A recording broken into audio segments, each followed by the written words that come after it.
overheard a strange conversation between my son and daughter-in-law.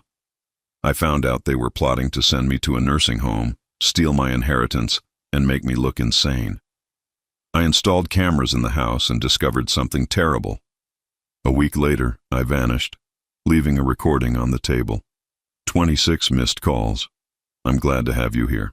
Follow my story until the end and comment the city you're watching from, so I can see how far my story has reached. I never thought I'd become invisible in my own home. At 62, I'd imagined my golden years differently. Maybe traveling with Margaret, watching our grandchildren grow up, enjoying the fruits of 40 years of hard work. Instead, I was sitting alone in the house we'd built together, 2 years after her funeral, wondering why my own son looked at me like I was already dead.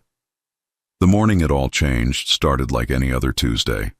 I was in my study, going through Margaret's old photo albums, when I heard voices drifting from the kitchen. Peter's deep baritone mixed with Arya's higher pitch. But there was something in their tone that made me pause, something secretive. I set down the album and moved quietly toward the hallway. After Margaret's stroke, I'd developed this habit of moving carefully through the house, as if making too much noise might disturb her memory somehow. Now that habit served a different purpose. The lawyer said we need documented evidence of his mental decline, Arya was saying. Her voice carried that edge it always had when she was planning something. I'd noticed it before at family dinners, when she'd convince Peter to make decisions he'd later regret. My heart started beating faster. Mental decline. I pressed myself against the wall, straining to hear every word. I don't know, Arya. Dad seems fine to me most days. Sure, he forgets things sometimes, but don't we all? Peter's voice wavered with uncertainty. My son had always been a follower, even as a child. Margaret used to worry about that. Peter, listen to me. Arya's voice dropped to that manipulative whisper she used when she wanted something. Your father is sitting on $850,000. That money could secure our future, pay off our debts, give us the life we deserve. But if we wait until he actually loses his mind, there might not be anything left. $850,000. She'd calculated it exactly. Every penny of Margaret's life insurance, my retirement savings, the value of this house, my life's work reduced to a number in her scheming mind. But Mom always said he should enjoy his retirement, Peter protested weakly. Your mother is dead, Peter? Arya's words hit like ice water. And your father is forgetting more each day. Last week he couldn't remember where he put his keys. Yesterday he asked me twice what day it was. He's declining, whether you want to see it or not. I stood there, my back against the hallway wall, feeling something crumble inside my chest. Those little moments she mentioned, the keys, the dates, they were normal things. Everyone misplaces keys. Everyone loses track of time occasionally. But she was weaponizing my humanity, turning my small, everyday struggles into evidence against me. The facility I found is actually quite nice, Arya continued. Sunset Manor. They specialize in memory care. The staff is trained to handle people in his condition. His condition, as if I had some terminal disease instead of the normal forgetfulness that comes with age and grief. How much would it cost? Peter asked, and I could hear him weakening, being drawn into her web. $3,500 a month. But Peter, think about it. We'd have access to his accounts to pay for his care. We'd be his legal guardians.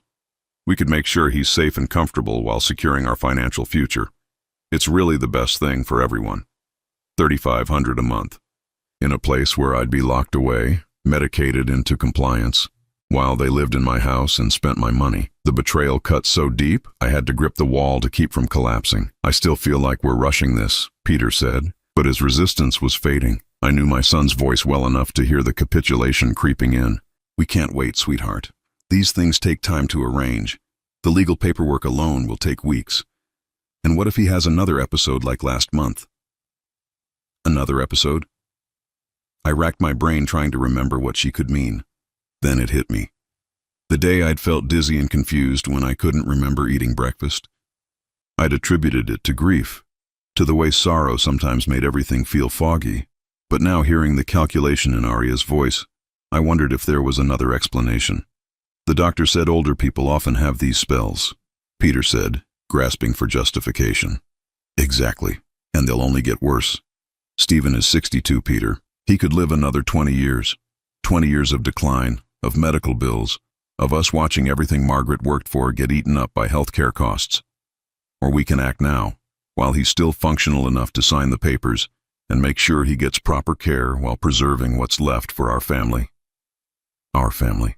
I wasn't even part of their family anymore, just an obstacle to be managed. I heard chairs scraping against the kitchen floor and realized they were getting up.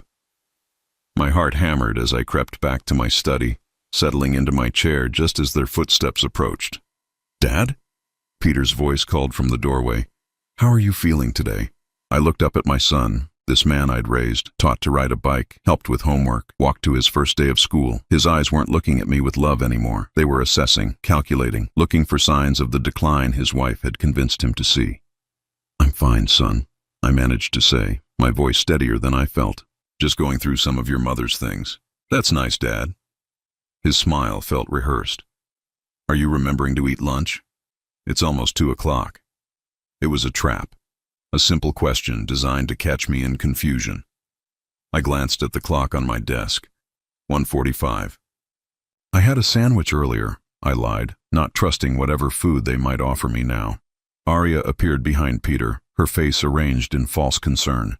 "Stephen, you know you can always ask us if you need help with anything. We're here for you."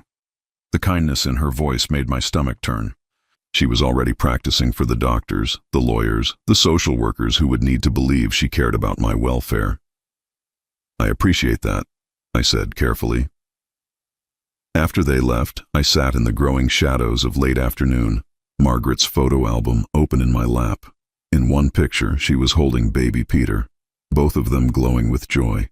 In another, we were at Peter's wedding day, Arya in white, all of us smiling for the camera. I'd been so happy that day, thinking I was gaining a daughter. Now I understood I'd been losing a son instead. I closed the album and walked to the window. Outside, the oak tree Margaret and I had planted 30 years ago swayed in the breeze, its leaves just starting to turn. I'd always imagined I'd watch it change through many more seasons, maybe sitting on the porch with grandchildren someday. But if Arya had her way, I'd be watching it through the barred windows of Sunset Manor, medicated and forgotten, while she sat in Margaret's chair and spent Margaret's money. That's when I made my decision. If they wanted to play games with my mind and my future, I needed to know exactly what I was up against. I needed evidence, proof of their intentions and their methods. I needed to fight back, but carefully, quietly. They thought they were dealing with a confused old man whose faculties were slipping away. They had no idea how wrong they were.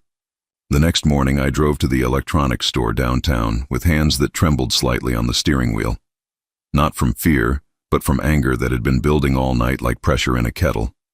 I'd barely slept, replaying Arya's cold calculations and Peter's weak protests over and over in my mind. The young clerk at Best Electronics looked at me skeptically when I asked about hidden cameras. I suppose a 62-year-old man buying surveillance equipment raised questions, but I kept my voice steady and my story simple. "I've been having some break-ins in my neighborhood," I told him. "Need to keep an eye on things when I'm out." He showed me several options, but I chose the smallest ones.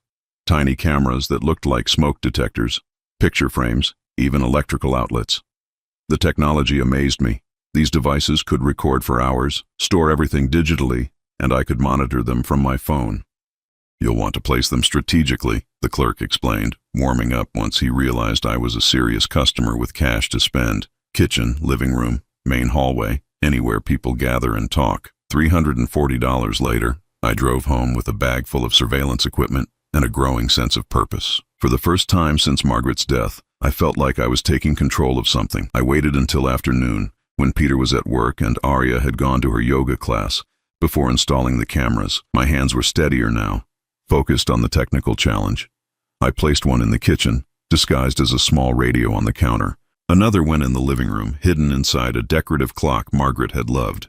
The third I installed in the hallway, replacing the smoke detector with an identical one that contained a lens.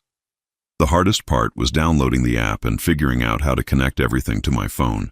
Technology had never been my strong suit, but desperation made me patient. I spent 2 hours reading instructions, calling the customer service number twice, and finally getting everything working. That evening at dinner, I watched Peter and Arya differently. Every glance between them, every careful word, took on new meaning. I was hyper-aware that my hidden cameras were capturing everything, building my evidence one conversation at a time. "Dad, you seem tired today," Arya observed, cutting her chicken with precise movements. "Are you sleeping well?" "Well enough," I replied, taking a small bite of the casserole she'd prepared. It tasted slightly bitter, but I attributed that to my growing paranoia about everything they did. Maybe you should see Dr. Harrison again, Peter suggested, just for a routine checkup. Make sure everything's okay. Dr. Harrison. I wondered if they'd already spoken to him, planted seeds about my supposed mental decline. The thought made my stomach clench and I pushed the casserole away. I'm not very hungry tonight, I said. You need to eat, Stephen. Arya's voice carried that false concern again. Proper nutrition is so important at your age. At your age. Everything was about my age now, as if reaching 62 had automatically made me incompetent. After dinner, I retreated to my study, claiming I wanted to read. Instead, I opened the surveillance app on my phone with shaking fingers. The cameras were working perfectly. I could see the kitchen from the radio's angle, the living room from the clock, the hallway from above. More importantly, I could hear everything. The first recording that chilled me came around 9 o'clock. I was in my study with the door closed when I heard Peter's voice through the app. She's right, you know, he was saying to Arya in the kitchen. Dad pushed his food around tonight, barely ate anything. And did you see how confused he looked when you mentioned Dr. Harrison? I've been documenting everything, Arya replied, and I heard papers rustling.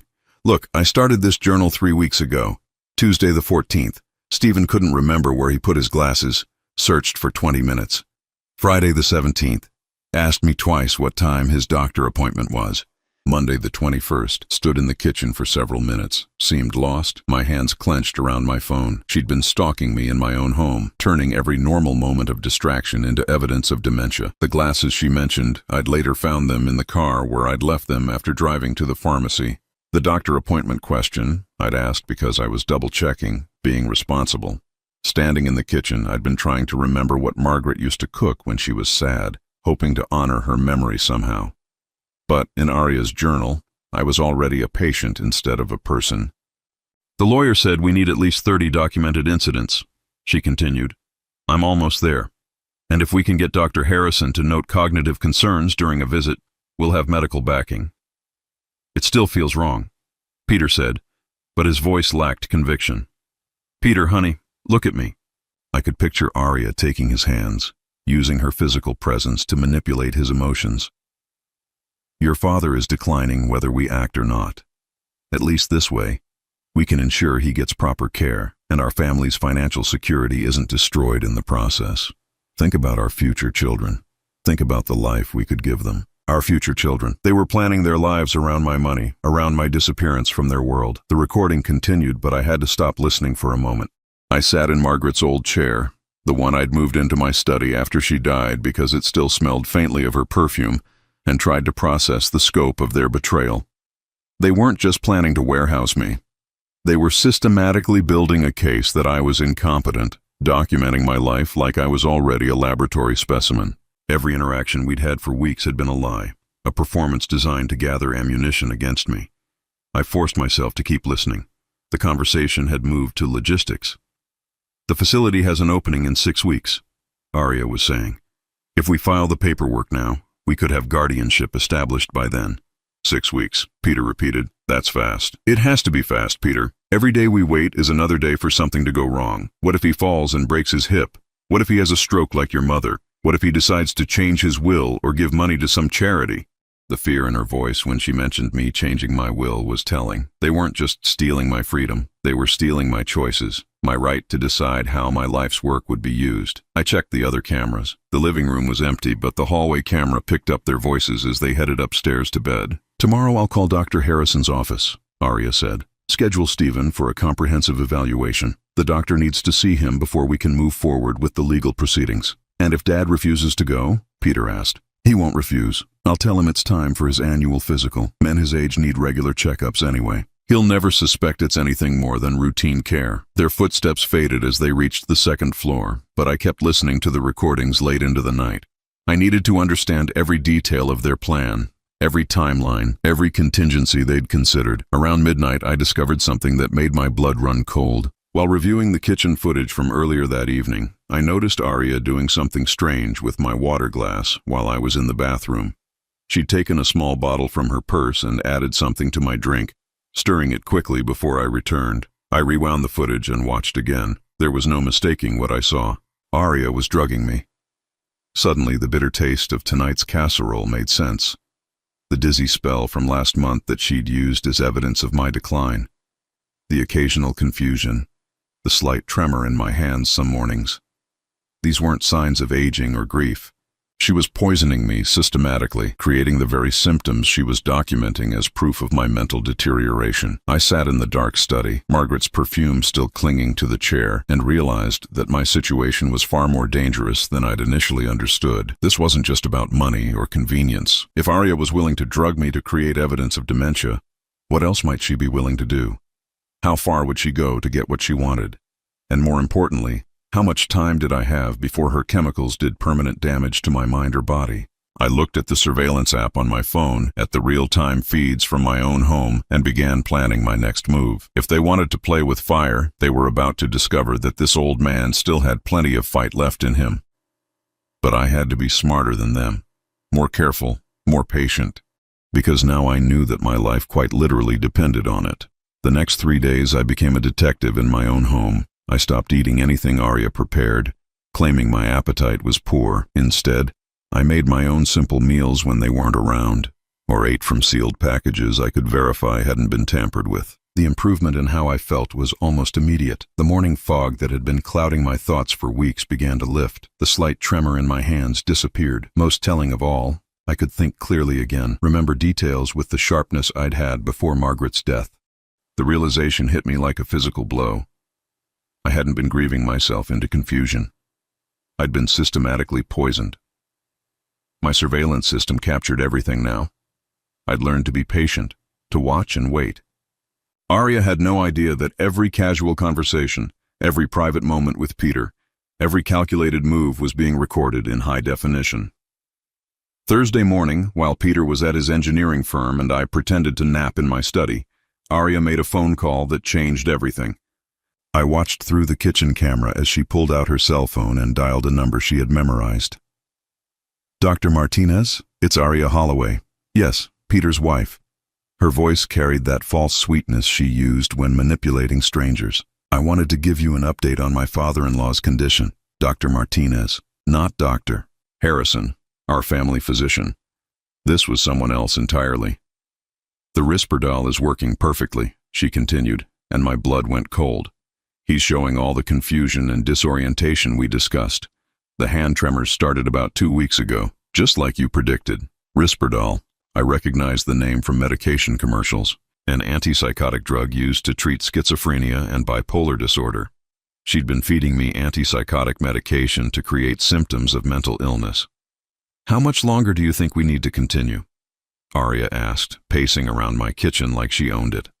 "The legal proceedings should begin next week, and I want to make sure his condition appears stable enough for the evaluation, but severe enough to justify guardianship." There was a pause as she listened to the response. 12 milligrams daily, split between his morning coffee and dinner.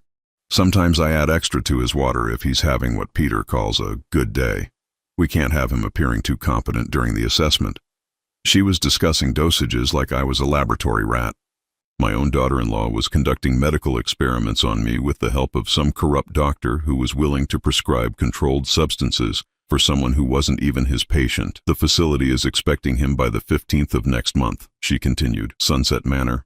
They specialize in cases like this, and they don't ask too many questions about how patients arrive there. The monthly fee is $3,500, which will pay from his accounts once the guardianship is established." Another pause, then laughter that made my skin crawl. "Oh, Dr. Martinez, you're terrible, but you're right.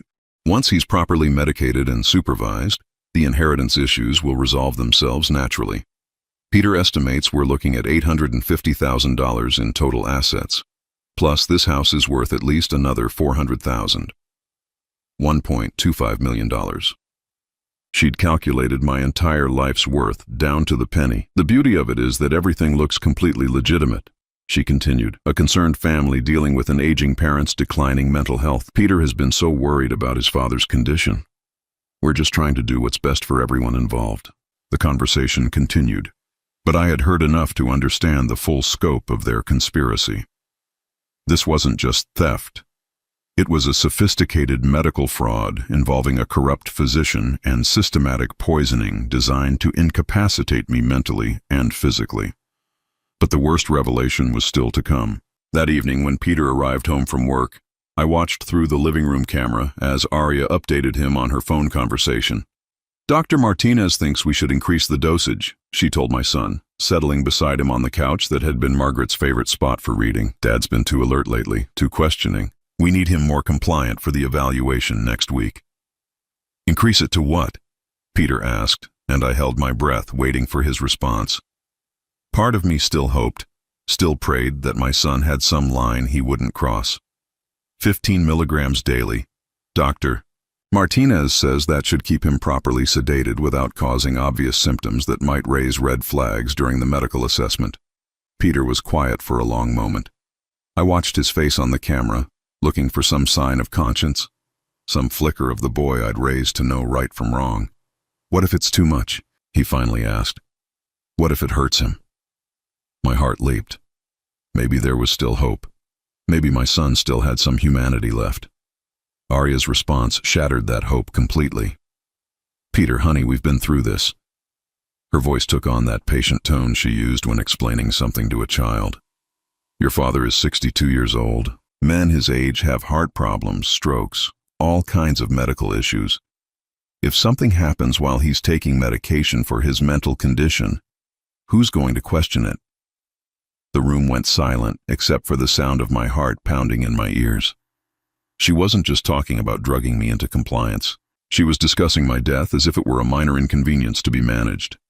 "The insurance policies alone are worth $200,000, she continued. "Combined with everything else, we'd be set for life. And think about it, Peter. Would your father really want to live like this? Confused, helpless, a burden to everyone who loves him." "I guess you're right," Peter said quietly, and I watched my son sign my death warrant with those 4 words. "I know this is hard, sweetheart," Arya said, moving closer to him on the couch. "But we're being merciful. We're saving him from years of decline and saving ourselves from watching him deteriorate. It's better this way." I turned off the surveillance app and sat in the darkness of my study, trying to process what I'd just heard. They weren't planning to put me in a nursing home. They were planning to kill me. The drugs, the fake medical evaluations, the legal guardianship. It was all designed to make my death look natural and inevitable. A 62-year-old man with documented mental health issues taking antipsychotic medication. If I died from a heart attack or stroke, who would investigate? Who would question whether the medications had been prescribed legitimately or administered properly? I thought about Margaret, about the promises we'd made to each other about growing old together. She'd died too young, but she'd died with dignity, surrounded by love. They were planning to rob me of even that basic human right. The next morning, I made a decision that probably saved my life. Instead of pretending to drink the coffee Arya prepared, I poured it into a small glass jar while she was distracted and hid it in my study. I did the same with the water glass she handed me at dinner, and the soup she insisted I needed because I looked pale. By the end of the week, I had collected 5 samples of food and beverages they'd given me. More importantly, I'd recorded every conversation about their plans, including the specific names of medications and the identity of the corrupt doctor helping them. But I also realized something terrifying. They were escalating. The timeline had moved up. Arya had scheduled my evaluation for the following Tuesday. The guardianship papers were already prepared. The nursing home had been contacted. And if Peter's uncomfortable questions meant anything, they were planning for me not to survive much longer after arriving at Sunset Manor. I had 4 days to figure out how to save my own life. 4 days to turn the tables on people who had already decided I was better off dead. 4 days to prove that this old man still had enough fight in him to defeat opponents who had underestimated him completely. I looked at Margaret's photograph on my desk, at her kind eyes and gentle smile, and made her a promise. I was going to survive this. I was going to make them pay for what they'd done. And when it was all over, I was going to make sure no other family ever had to go through what they'd put me through. The war was just beginning, and they had no idea what they'd awakened. Saturday morning, I woke up with the clarity I hadn't felt in months. No more fog, no more trembling hands, no more confusion about simple things. The difference was startling. For weeks, I'd attributed my symptoms to grief and age, never imagining that someone who claimed to care about me was systematically poisoning me. I had 72 hours before Arya's fabricated medical evaluation. 72 hours to orchestrate the most important plan of my life. My first stop was the bank. I'd been doing business with First National for 37 years, long enough that the manager, Rebecca Chen, knew me personally. She'd handled Margaret's life insurance claim and had been nothing but compassionate during those difficult weeks. "Stephen, good to see you," she said, welcoming me into her office. "How can I help you today?" I sat down carefully, having rehearsed this conversation in my mind. "Rebecca, I need to make some changes to my accounts. I'm concerned about financial security as I get older." She nodded understandingly. "Of course. What did you have in mind?" "I want to transfer the majority of my assets to a different type of account, something that would require multiple authorizations to access, with built-in delays for large withdrawals." Rebecca pulled up my account information on her computer. "We have several options for that kind of protection. Are you concerned about fraud, or is this more about estate planning?" "Both," I said, which was true enough. "I want to make sure that if anything happens to my mental faculties in the future, there are safeguards in place." Over the next hour, we restructured my finances completely. $700,000 went into a trust account that required not only my signature, but also approval from the bank's trust department and a 48-hour waiting period for any withdrawal over $5,000. Another $100,000 went into a separate account at a different bank entirely, one that Peter and Arya knew nothing about. The remaining $50,000 stayed in my regular checking account, enough to look normal to anyone monitoring my finances, but not enough to fund their schemes. "I'm also going to need detailed records of all account activity for the past 6 months," I told Rebecca. "And I'd like to set up additional security measures. Anyone calling about my accounts should have to provide not just my social security number, but also answer questions about my personal history." "That's very wise, Stephen," she said, making notes. "Identity theft targeting seniors is unfortunately common these days." If only she knew how close to home this particular theft was coming from. My next stop was more difficult. I drove to the law office of James Patterson, an attorney I'd known since high school. Jim had handled our real estate transactions over the years and had been Margaret's choice for our wills. "Stephen, I'm sorry I haven't called since Margaret's funeral," he said, shaking my hand warmly. "How are you holding up?" "Better than expected, actually." "Jim, I need your help with something sensitive." I spent the next 2 hours telling him everything. I showed him the recorded conversations on my phone, played the audio of Arya discussing medication dosages with Dr. Martinez, explained about the liquid samples I'd collected. Jim's expression grew darker with each revelation. "Stephen, this is attempted murder," he said finally. "We're not talking about financial exploitation here. This woman has been poisoning you with prescription medication.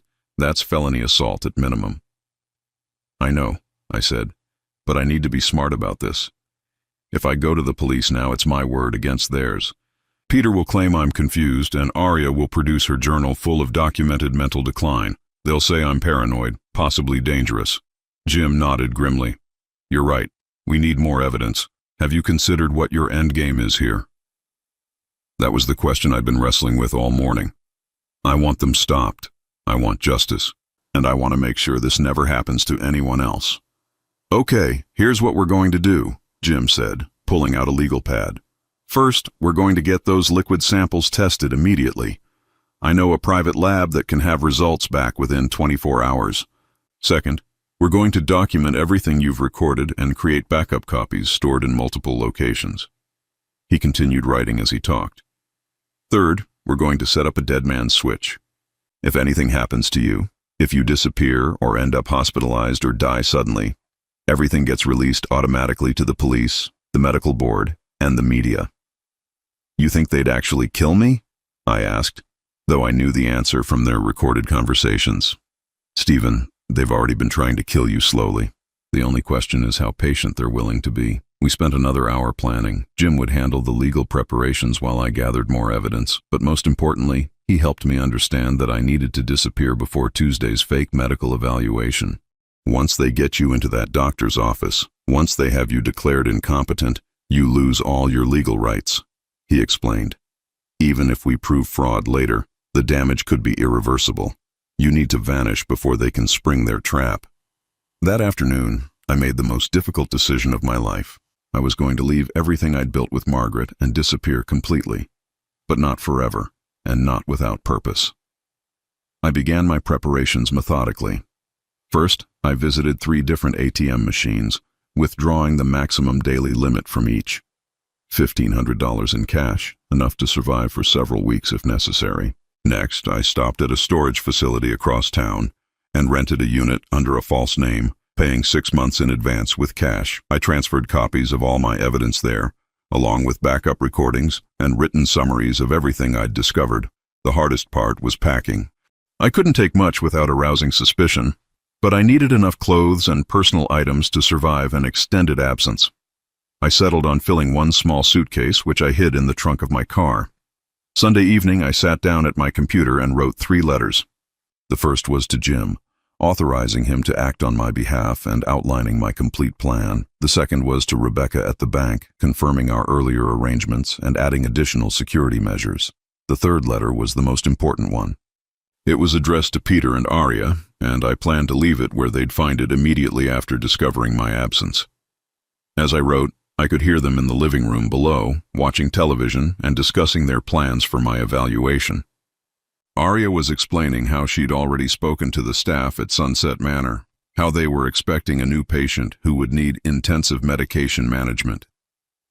"The room I selected is on the 3rd floor," she said. "No direct access to exits, and the windows don't open. Perfect for someone with wandering tendencies." "How long do you think he'll need to stay there?" Peter asked. "Not long," Arya replied, and I could hear the smile in her voice. "Dr. Martinez says that with his age and health conditions, the stress of institutionalization often leads to rapid decline. 6 months, maybe less. 6 months. They were giving me 6 months to live, and they were planning to spend every day of it stealing my money and erasing my existence." I finished the letter and sealed it in an envelope with their names on the front. Tomorrow morning, after they left for their respective jobs, I would implement the final phase of my plan. But first, I had one more recording to make. I wanted to capture their conversation from tonight, their casual discussion of my impending imprisonment and death. I needed that evidence for what came next. As I listened to them plan my destruction, I felt something I hadn't experienced in years, the cold, calculating anger of a man who'd been pushed too far. They thought they were dealing with a confused old widower who would go quietly into whatever hell they'd prepared for him. They were about to learn how wrong they were. Margaret used to say I was too trusting, too willing to see the best in people even when they showed me their worst. She'd been right, and it had nearly cost me everything. But Margaret had also known something else about me that I'd almost forgotten in my grief.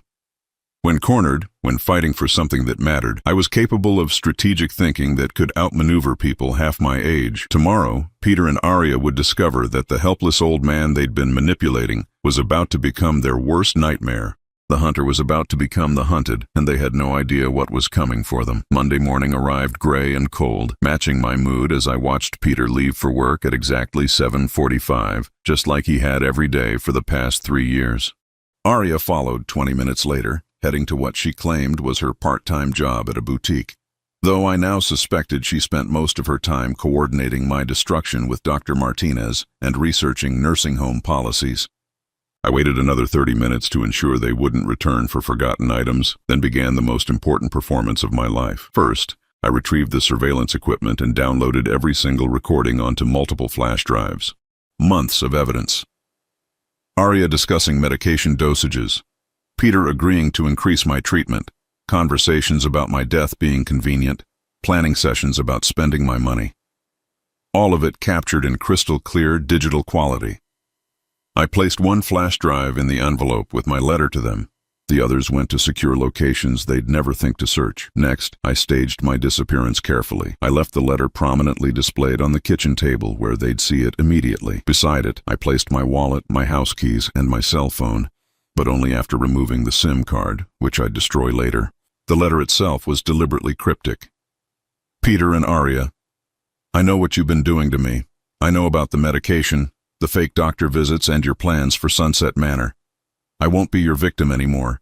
Don't try to find me. Don't call the police. If you do, everything I've recorded will become public immediately. You have 48 hours to think about what you've done. Stephen. I wanted them panicked but not desperate enough to do something stupid that might hurt innocent people. At 11:30, I drove my car to the long-term parking lot at the regional airport, 45 minutes from town. I'd researched this carefully. Cars could sit there for weeks without attracting attention, and the security cameras would show me arriving alone, suggesting I'd flown somewhere. From the airport, I took a taxi to a used car dealership in the next county over. I paid cash for a 15-year-old Honda Civic that ran well but looked completely ordinary, the kind of car that would blend into traffic anywhere. My destination was a small cabin I'd rented under a false name near Lake Harrison, about 2 hours away. I'd found it through a classified ad, paid the owner in cash for a month's rent, and told him I was a writer needing solitude to finish a book. The cabin was isolated but had internet access, which I'd need for the next phase of my plan. By 3 o'clock in the afternoon, I was settled in my temporary hideout with all my evidence, watching the surveillance cameras at my house through my phone. The system was still active, still recording, and I had a perfect view of Peter and Aria's world falling apart. They discovered my disappearance at 5:23. I watched through the kitchen camera as Peter came home from work, calling out his usual greeting. "Dad, I'm home. How was your day?" Silence. He walked into the kitchen and stopped dead when he saw the letter on the table. I could see his face clearly as he read it, watched the color drain from his cheeks as the implications hit him. "Aria!" he shouted, his voice cracking with panic. "Aria, get home now!" She must have been close because she arrived within 10 minutes, rushing through the front door with her keys still in her hand. "What's wrong? What happened? Where's your father?" Peter handed her the letter without speaking. I watched her face transform as she read, saw the calculation behind her eyes as she processed this unexpected development. "He's bluffing," she said finally, but her voice lacked conviction. "He doesn't know anything. He's just paranoid." "Then where is he, Aria? Where's his car? Where's his phone?" She picked up my abandoned cell phone from the table, frantically pressing buttons. "It's been factory reset. There's nothing on it." That wasn't true, of course. I'd simply removed the SIM card, but the panic in her voice told me my psychological warfare was working. "Call Dr. Martinez," Peter said, pacing around the kitchen like a caged animal. "Find out if Dad somehow figured out about the medication." "I can't call Dr. Martinez from here," Aria snapped. "What if Stephen really is recording us? What if this whole house is bugged?" The irony was perfect.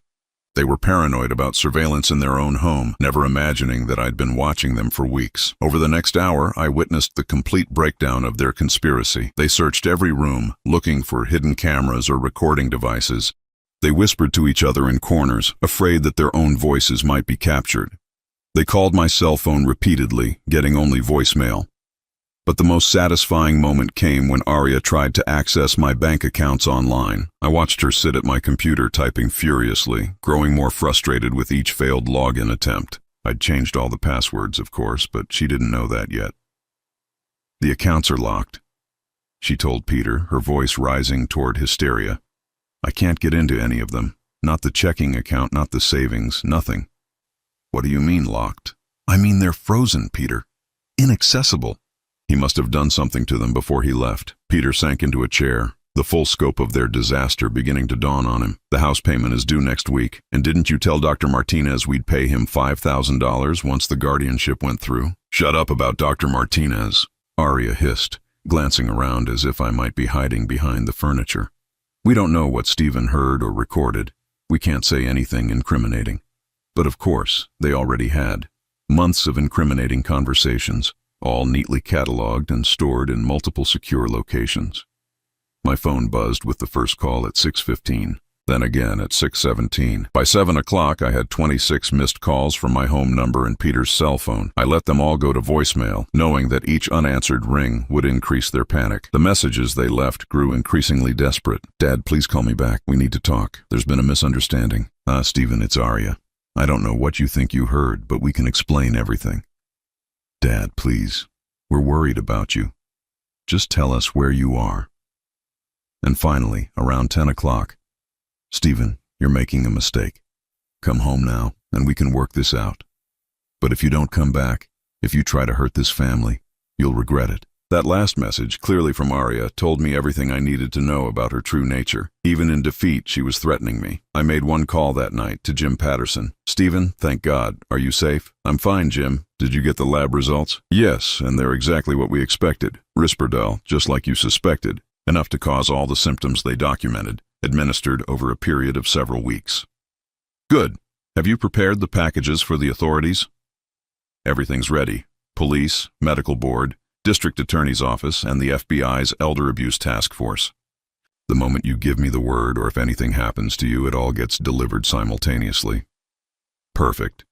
Give me 48 hours to let them stew in their own panic, then we'll spring the trap. That night, I slept better than I had in months. No drugs in my system, no one monitoring my every move, no one planning my death while pretending to care about my welfare. For the first time since Margaret's passing, I felt truly free. But my freedom had come at a price. I was now completely alone, cut off from my former life, dependent on my own resources and planning. If I'd made any mistakes, if there were any flaws in my strategy, I might never see justice for what they'd done to me. Still, as I lay in the small cabin bed, listening to night sounds from the lake, I felt something I hadn't experienced in years. Hope. Not the desperate hope of a victim, but the quiet confidence of someone who'd taken control of his own destiny. Tomorrow would bring the next phase of my plan. Peter and Arya thought they'd lost track of me, thought they were dealing with an unpredictable old man who might do anything. They were right about that last part. I was unpredictable now, but I wasn't the confused, helpless victim they'd been manipulating for months. I was someone who'd been pushed to his breaking point and had decided to push back with everything he had left. Wednesday morning, exactly 48 hours after my disappearance, I called Jim Patterson from a payphone outside a diner near Lake Harrison. "It's time," I said simply. "Are you sure, Stephen? Once we do this, there's no going back." I thought about Margaret, about the life we'd built together, about the trust I'd placed in people who'd used it to nearly destroy me. I've never been more sure of anything in my life. Understood. The packages go out in 1 hour. While Jim coordinated with the authorities, I drove back toward town for the final act of this drama. I had one more stop to make before justice caught up with Peter and Arya. I parked the Honda across the street from my house and waited. Through my surveillance app, I could see them inside, still frantic, still searching for solutions that didn't exist. Arya was on the phone constantly, probably trying to reach Dr. Martinez or cancel arrangements with Sunset Manor. Peter sat at the kitchen table with his head in his hands, finally beginning to understand the magnitude of what they'd done. At exactly 11:30, 3 police cars pulled into my driveway. I watched through the cameras as Detective Sarah Morrison, a woman I'd met briefly at a community safety meeting years earlier, rang the doorbell. Behind her stood 2 uniformed officers and a man in a suit who I assumed was from the district attorney's office. Peter opened the door, his face pale and drawn. "Peter Holloway? I'm Detective Morrison with the Metro Police. We need to speak with you and your wife about your father, Stephen Holloway." "He's missing," Peter said quickly. "We filed a report yesterday. We've been worried sick." "I'm sure you have," Detective Morrison replied with the kind of professional neutrality that suggested she knew much more than she was letting on. "May we come in?" I had positioned myself in the used Honda where I could see both the house and my phone screen. This was the moment I'd been planning for weeks, the culmination of everything I'd endured and discovered. Through the kitchen camera, I watched as Detective Morrison placed a digital recorder on my dining room table, the same table where Margaret and I had shared thousands of meals, where we'd planned our retirement, where I'd grieved her loss. "Mr. Holloway, Mrs. Holloway, you're both under arrest for conspiracy to commit elder abuse, illegal administration of controlled substances, and attempted fraud." Arya shot to her feet. "This is ridiculous. We haven't done anything wrong. Stephen is confused, possibly dangerous. He's been having episodes of paranoia and aggression." Detective Morrison consulted a folder in her hands. "Mrs. Holloway, we have recorded evidence of you discussing medication dosages with Dr. Luis Martinez, who has already been taken into custody this morning. We have laboratory analysis of liquid samples showing the presence of Risperdal in beverages intended for your father-in-law. We have documented evidence of your planning to gain guardianship through fraudulent medical evaluations." The color drained from Arya's face completely. Peter made a sound like he'd been punched in the stomach. "Where is he?" Peter asked, his voice barely above a whisper. "Where's my father?" "Safe," Detective Morrison replied, "and fully aware of everything you've done to him." That was my cue. I got out of the Honda and walked across the street toward my own front door, toward the house where I'd been poisoned and manipulated and nearly destroyed by people who were supposed to love me. Peter saw me first through the living room window. His face crumpled, and for a moment I saw the little boy he'd once been, the child who used to run to me when he was scared or hurt. But that child was gone, replaced by someone who'd been willing to drug his own father to death for money. I walked through my front door for the first time in 3 days, feeling like a stranger in my own home. "Hello, Peter." Arya. Arya lunged toward me, fury overriding her fear. "You bastard! You manipulative, vindictive old man! We were trying to help you." One of the uniformed officers stepped between us, but I held up my hand. "Let her talk," I said calmly. "I want everyone to hear exactly who she really is." "You were declining," she screamed, all pretense of concern finally abandoned. "You were forgetting things, acting confused. We were protecting you from yourself." "You were poisoning me," I replied, my voice steady despite the rage burning in my chest. "You were feeding me antipsychotic medication to create the very symptoms you claim to have been treating. You were planning to have me declared incompetent so you could steal everything Margaret and I worked 40 years to build." Peter finally found his voice. "Dad, I thought we were helping. Arya said you were getting worse, that you needed professional care." I looked at my son, this man I'd raised from infancy, taught to walk and ride a bike and drive a car. "Peter, I have recordings of you discussing increasing my medication dosage.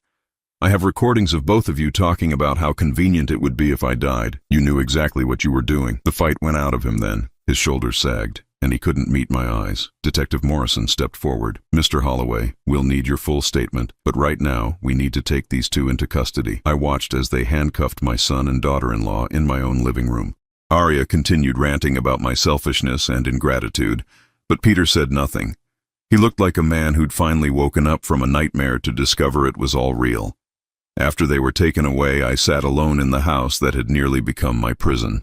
Detective Morrison stayed to take my statement, and I told her everything. The months of manipulation, the systematic poisoning, the fake medical consultations, the plans for my institutionalization and eventual death. "Mr. Holloway," she said when I finished, "I've been working elder abuse cases for 15 years, and I've never seen anything quite this calculated. Your quick thinking and evidence collection probably saved your life." 3 months later, the legal proceedings were complete. Dr. Martinez lost his medical license and received 18 months in federal prison for his role in the conspiracy. Arya was sentenced to 5 years for elder abuse and illegal administration of controlled substances. Peter, who cooperated with prosecutors and showed genuine remorse, received 2 years probation and was required to pay restitution for all medical expenses related to treating the effects of the drugs they'd given me. I never spoke to my son again after his sentencing. Some betrayals cut too deep for forgiveness, and knowing that he'd been willing to discuss my death as a convenience was a wound that would never heal. But my story doesn't end with their punishment. 6 months after that nightmare ended, I did something Margaret and I had always talked about but never found the courage to do. I sold the house with all its painful memories and moved to a small coastal town in North Carolina where nobody knew my history. I bought a modest cottage 3 blocks from the ocean and began the process of rebuilding my life from scratch. I volunteered at a local senior center, where I quietly helped other elderly people recognize the signs of family financial abuse. I started a small support group for people who'd been victimized by relatives they'd trusted. Most importantly, I began to heal. The drugs Arya had fed me caused no permanent damage, but the emotional scars took longer to fade. I had to relearn how to trust my own perceptions, my own memories, my own judgment about people. 1 year after my escape, I met Eleanor at the farmer's market. She was 70, recently widowed, with kind eyes and a laugh that reminded me of Margaret's. We started as friends, 2 people who understood loss and betrayal, who knew that trust was something precious that had to be earned slowly. Eleanor had her own story of family members who'd tried to exploit her vulnerability after her husband's death. She'd been stronger than I was initially, more suspicious of their motives, but she understood the peculiar pain of being betrayed by people who were supposed to love you unconditionally. We didn't rush into anything romantic. Instead, we built something better, a partnership based on mutual respect, shared experiences, and the hard-won wisdom that comes from surviving other people's attempts to destroy you. Today, as I write this 2 years after my disappearance, I'm sitting on the porch of the cottage Eleanor and I now share. The ocean breeze carries the scent of salt and possibility. And for the first time since Margaret's death, I can honestly say I'm happy. I think about Peter sometimes, wonder if prison changed him, if he ever truly understood what he'd done. But I've learned that forgiveness doesn't require reconciliation, and moving forward doesn't mean forgetting the lessons you've learned. The most important lesson is this: no one has the right to decide your fate for you, no matter what their relationship to you might be. Family isn't defined by blood. It's defined by love, respect, and the willingness to protect each other's dignity, even when it's difficult. I survived because I refused to accept their version of who I was. I fought back because I remembered who I'd been before they started poisoning my body and my mind. And I found peace because I learned that sometimes the greatest act of self-love is walking away from people who don't deserve access to your life. The sunset over the Atlantic tonight is particularly beautiful, painted in shades of gold and pink that Margaret would have loved. Eleanor squeezes my hand and suggests we walk down to the water before it gets dark. As we make our way across the sand, I realize that this is what victory looks like. Not revenge or punishment, but the simple, profound joy of being free to choose your own path, to love and be loved honestly, and to wake up each morning knowing that no one else controls your destiny. I am Stephen Holloway. I am 74 years old, and I am finally completely free.